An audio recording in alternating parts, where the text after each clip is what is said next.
हरे कृष्ण कृष्ण कृष्ण हरे हरे, हरे राम राम राम हरे हरे। हे नाथ, हे मेरे नाथ, मैं आपको भूलूं नहीं। हे नाथ, हे मेरे नाथ, मैं आपको भूलूं नहीं। हे नाथ, हे मेरे नाथ, मैं आपको भूलूं नहीं। वसुदेव सुतं देवं कंस चाणूरमर्दनं देवकी परमानंदं कृष्णं वंदे जगद्गुरुं। कृष्णाय वासुदेवाय देवकी नंदनाय च नंद गोप कुमाराय गोविंदाय नमो नमः। अर्जुन कह रहे हैं, भगवान हमारे पक्ष के मुख्य योद्धाओं के सहित भीष्म, द्रोण और कर्ण भी आप में प्रविष्ट हो रहे हैं। राजाओं के समुदायों के सहित धृतराष्ट्र के वे सबके सब पुत्र आपके विकराल दाढ़ों के कारण भयंकर मुखों में बड़ी तेजी से प्रवेश कर रहे हैं। उनमें से कई एक तो चूर्ण हुए शिरों सहित आपके दांतों के बीच में फंसे हुए दिख रहे हैं। जैसे नदियों के बहुत से जल के प्रभाव स्वाभाविक ही समुद्र की तरफ दौड़ते हैं, ऐसे ही मनुष्य लोक के वे भीष्म, द्रोण आदि महान सूरवीर आपके प्रज्वलित मुखों में प्रवेश कर रहे हैं।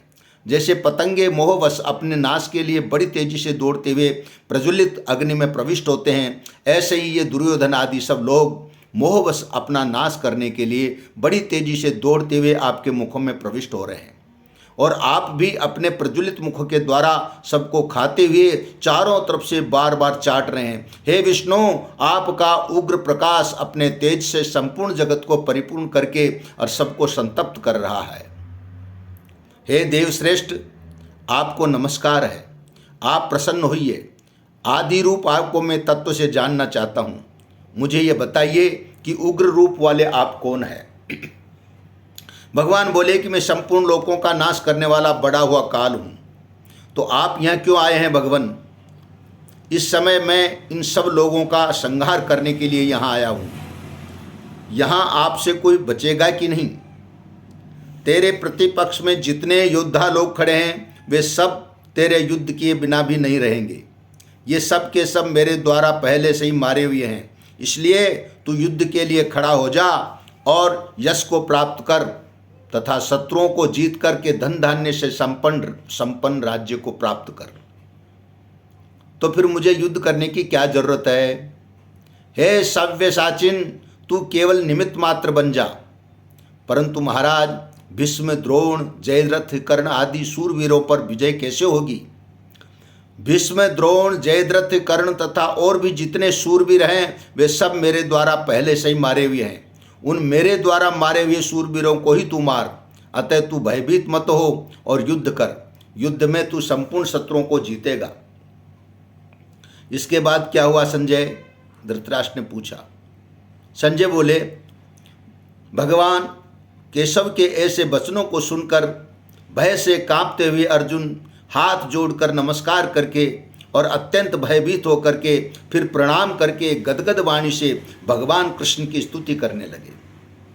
अर्जुन बोले, हे अंतर्यामी भगवान, आपके नाम गुण आदि का कीर्तन करने से ये संपूर्ण जगत हर्षित हो रहा है और अनुराग को प्राप्त हो रहा है। आपके नाम गुण आदि के कीर्तन से भयभीत होकर के राक्षस लोग दसों दिशाओं में भाग रहे हैं और सिद्धों के समुदाय आपको नमस्कार कर रहे हैं। ये सब होना उचित ही है।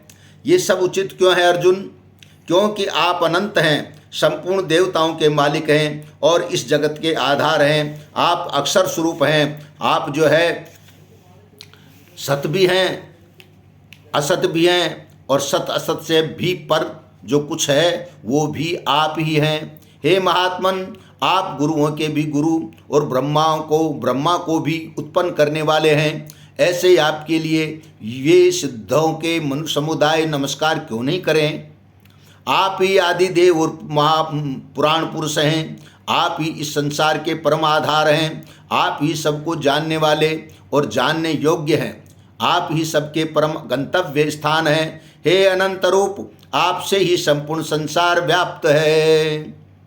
आप ही वायु, यमराज, अग्नि, वरुण, चंद्रमा, प्रजापति और पितामह ब्रह्मा जी के भी पिता हैं, इसलिए आपको हजारों बार नमस्कार हो और फिर भी आपको बार बार नमस्कार हो। हे सर्व, आपको सामने से नमस्कार हो, पीछे से नमस्कार हो, सब तरफ से ही नमस्कार हो। हे अनंत वीर्ये, आप अमित विक्रम वाले हैं, आपने संपूर्ण संसार को व्याप्त कर रखा है, अतः सब कुछ आप ही हैं। श्री कृष्ण गोविंद हरे मुरारे, हे नाथ नारायण वासुदेवा।